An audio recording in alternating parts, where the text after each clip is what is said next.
عمر بن جموح ان کا قاتل تھا، پورا واقعہ میں نے بیان کر دیا۔ اس کے بعد ہے عبد الرحمن ابن عوف، یہ بھی عشر مبشرہ میں سے، نام عبد الرحمن، کنیت ابو محمد، یہ کنیت ساروں کی آپ یاد کیا کریں، ٹھیک ہے، یہ ٹیسٹ میں آتے ہیں اکثر۔ ان کا سلسلہ سے 5 واسطوں سے آپ علیہ السلام تک مل جاتا ہے۔ ایام جاہلیت میں ان کا نام عبد الکعبہ تھا، دیکھو عبد الکعبہ ان کا بھی نام تھا، ایک اور صحابی تھا اس کا بھی نام تھا، وہ کون تھا دوسرا صحابی؟ وہ ابو بکر صدیق تھے۔ زمانہ جاہلیت میں ان کا نام کیا تھا؟ عبد الکعبہ تھا، اور یہی عبد الکعبہ نام ابو بکر صدیق کا بھی تھا زمانہ جاہلیت میں۔ عام الفین کی برس بعد پیدا ہوئی، یعنی 1 برس بعد وہ پیدا ہوئی، اور 31 ہجری میں وفات پائی۔ عشر مبشرہ اور اصحاب بعد احد اور رضوان میں سے 31 ہجری میں اس کی وفات ہوئی۔ بعض جگہ پر 32 ہجری ہے، بعض جگہ پر 35 ہجری بھی ہے، 31 بھی ہے، تو یہ تینوں آپ یاد ہے کہ 35 ہجری کا بھی ذکر ہے اور یہاں پر 31 بھی لکھا ہے۔ بہرحال آپ دونوں وہ یاد کریں، ٹھیک ہے نا۔ یہ بہت امیر ترین صحابی تھے، اور ان کی جو مواخات ہوئی تھی نا مدینہ منورہ میں، تو وہ عبد الرحمن بن عوف اور سعد بن ربیع رضی اللہ تعالیٰ ان کی آپس میں وہ مواخات وہ ہو گئی تھی، ٹھیک ہے نا، سمجھ آ رہی میری بات؟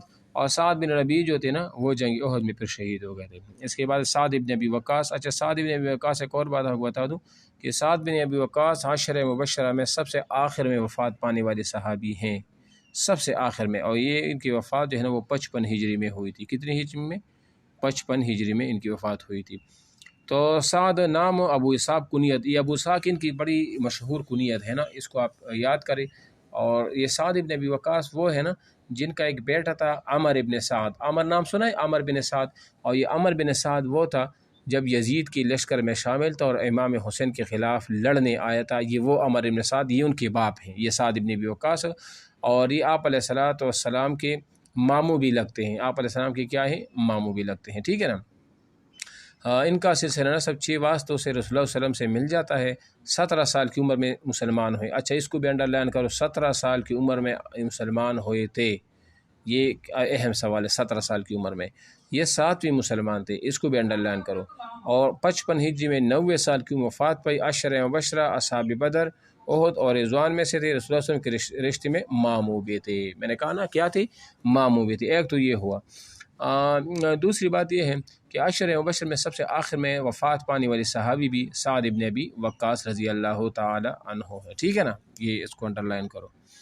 اچھا اس کے بعد معاذ ابن جبل رضی اللہ عنہ، معاذ ابن جبل عشر مبشرہ میں سے تو نہیں ہے، لیکن اس کو یہ فقیہ صحابی تھے، فقہا صحابہ میں سے تھے، اور یہ وہ صحابی ہیں کہ 10 ہجری میں آپ علیہ السلام نے اس کو یمن کا گورنر بنا کر بھی وہ بھیجا تھا، ٹھیک ہے نا۔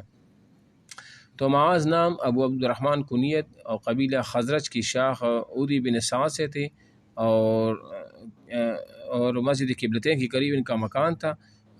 نبوت کے 12ویں سال 18 سال کی عمر میں مسلمان ہوئے۔ عہد رسول میں بنو سلمہ کے محلہ میں مسجد تعمیر ہوئی تو یہ ان کے امام بنائے گئے۔ 8 ہجری میں فتح مکہ کے حضور نے ان کو اہل مکہ کے لیے تعلیم کے لیے وہی چھوڑا تھا۔ اچھا 8 ہجری میں یہ بھی اہم سوال ہے کہ جب مکہ فتح ہوا نا مکہ، تو 8 ہجری میں آپ علیہ السلام نے ان کو مکہ میں چھوڑا تھا کہ ان کو تعلیم دے دے۔ کن کو تعلیم دے دے؟